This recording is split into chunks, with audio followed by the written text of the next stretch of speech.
Semaine 7, jour 3. Bonjour et bienvenue à Dieu au quotidien, notre série d'études méditatives sur l'Évangile selon Jean. Aujourd'hui, nous en sommes au 3e jour de notre étude du 7e chapitre et notre réflexion se concentrera sur les versets 25 à 31. Nous avons parlé ces 2 derniers jours de différentes solutions que certains cherchent pour étancher leur soif spirituelle sans y parvenir. Nous avons examiné d'abord ce que j'ai appelé la solution politique, ces stratégies humaines que nous imaginons pour y parvenir. Hier, nous avons considéré la solution dite philosophique. Cette idée selon laquelle, si je réfléchis suffisamment longtemps et assez intensément, je parviendrai à étancher ma soif spirituelle. Cela ne fonctionne pas non plus. Nous allons considérer aujourd'hui et demain 2 autres solutions insatisfaisantes avant de nous pencher après-demain sur la solution qui étanche définitivement notre soif spirituelle. Lisons pour commencer les versets 25 à 32 de notre chapitre. Quelques habitants de Jérusalem disaient « N'est-ce pas celui qu'ils cherchent à faire mourir ? Le voici qui parle librement, et ils ne lui disent rien. Est-ce que les chefs auraient vraiment reconnu qu'il est le Messie ? Cependant, celui-ci, nous savons d'où il est, tandis que le Messie, quand il viendra, personne ne saura d'où il est. » Jésus enseignait dans le temple. Il s'écria alors « Vous me connaissez et vous savez d'où je suis. Pourtant, je ne suis pas venu de moi-même. Au contraire, celui qui m'a envoyé est vrai, et vous ne le connaissez pas.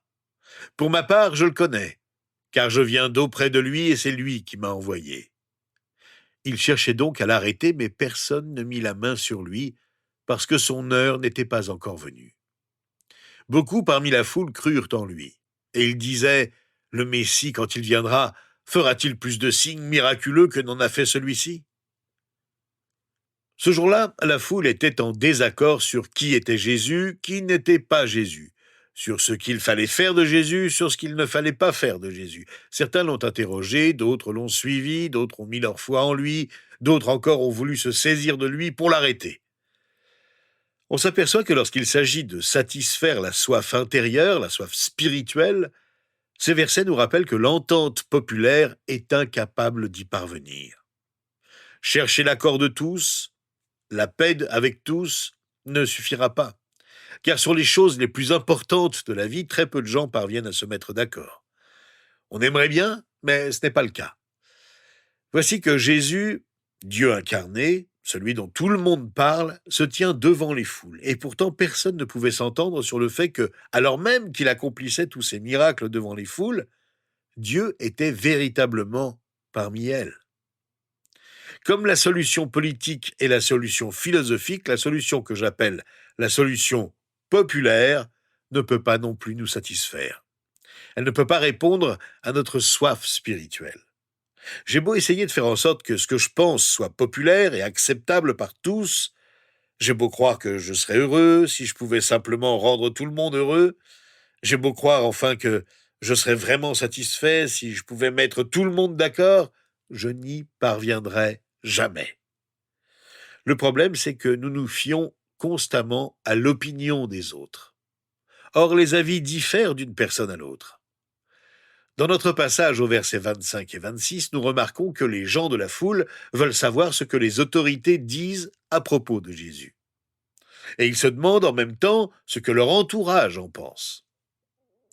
En fait, lorsqu'on a recours à la solution populaire, on devient en quelque sorte semblable à ceux qui essaient de vivre leur vie comme une campagne politique.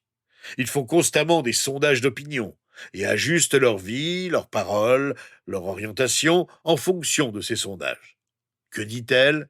Que dit-il ? Qu'ont-ils dit ? Que dit maman ? Que pense papa ? Et nous nous adaptons toujours à ceux qui nous entourent en pensant que si nous pouvions rendre tout le monde heureux, cette soif intérieure que nous éprouvons serait étanchée. Le problème, c'est que les opinions des autres sont souvent fausses. Les miennes peuvent être fausses et les vôtres aussi. Seul Dieu a toujours raison. N'écoutons donc pas ce que les autres pensent, car ils peuvent tous avoir tort, Et rappelons-nous que ce n'est pas parce que quelqu'un parle avec assurance qu'il sait de quoi il parle. Beaucoup parlent avec assurance sans avoir la moindre idée de ce qu'est la vérité. Si quelqu'un parle avec assurance, c'est simplement qu'il sait comment s'exprimer avec confiance. Il faut toujours vérifier ce que les autres affirment. La vérité, c'est que les opinions des gens peuvent être erronées. Regardez, dans notre chapitre, comment ces quelques versets que nous venons de lire montrent à quel point les gens peuvent être mal informés. Plusieurs prétendent que Jésus trompe les gens. Mais comment oser accuser quelqu'un qui ne sait faire que le bien, lui, le seul saint qui ait marché sur la terre? Satan est le véritable trompeur. Voilà à quel point nos opinions peuvent être erronées. Au verset 20, nous avons entendu hier ce que la foule disait. Personne n'essaie de te tuer. Pourtant, Jésus venait de dire que sa vie était menacée. Plus loin, au verset 25, on constate qu'une autre rumeur contradictoire circule. N'est-ce pas celui qu'ils cherchent à faire mourir? Les opinions des uns et des autres dépendent tellement de la rumeur. Or, les rumeurs sont très souvent fausses. Nous lisons au verset 27 que la foule croit que personne ne sait d'où viendra Christ. Mais cette croyance est erronée et ne vient pas de l'Ancien Testament. La conclusion que Jésus ne pouvait pas être le Messie était donc basée sur une idée fausse à cette époque. Tout ce que l'on fait dire à la Bible n'est pas nécessairement vrai, et beaucoup de citations tirées hors de leur contexte n'ont pas du tout le sens qu'on veut leur donner. Voilà pourquoi il est si important de toujours vérifier dans les Écritures si ce qu'on nous dit est vrai ou non. Plus loin dans notre chapitre, plusieurs disent que Jésus ne pouvait pas être le Messie parce qu'il est né en Galilée et non à Bethléem comme les prophètes l'avaient annoncé. Mais ce n'est pas parce que Jésus a grandi à Nazareth qu'on devait en conclure qu'il était né dans cette ville. Or, il aurait été facile de vérifier que Jésus était bien né à Bethléem. Voilà à quel point notre pensée peut devenir erronée. Ne laissez pas votre vie être gâchée par quelqu'un qui peut exprimer des opinions erronées. Faites ce que Jésus nous a appelés à faire. Il nous appelle à nous opposer à cette solution populaire, à ne pas laisser l'opinion des autres diriger notre vie en nous posant au contraire cette question: quelle est l'opinion de Dieu? Au verset 28, nous lisons comment Jésus répond à la mauvaise rumeur. Vous me connaissez et vous savez d'où je suis.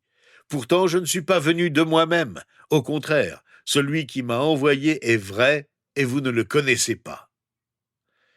Ne nous fions donc jamais aux rumeurs, aux soi-disant, aux sondages. Choisissons plutôt de faire la volonté de Dieu, car elle ne change jamais. Recherchons la vérité. C'est dans les Écritures que nous la découvrons, et non pas dans les rumeurs qui circulent et qui changent constamment. Je voudrais que vous remarquiez que lorsque Jésus a proclamé la vérité au milieu de la foule confuse et partisane des solutions populaires, certains ont essayé de s'emparer de lui. Ils voulaient l'arrêter, le punir et le faire mourir. Mais en même temps, beaucoup ont cru en son message et ont placé leur entière confiance en lui en devenant ses disciples.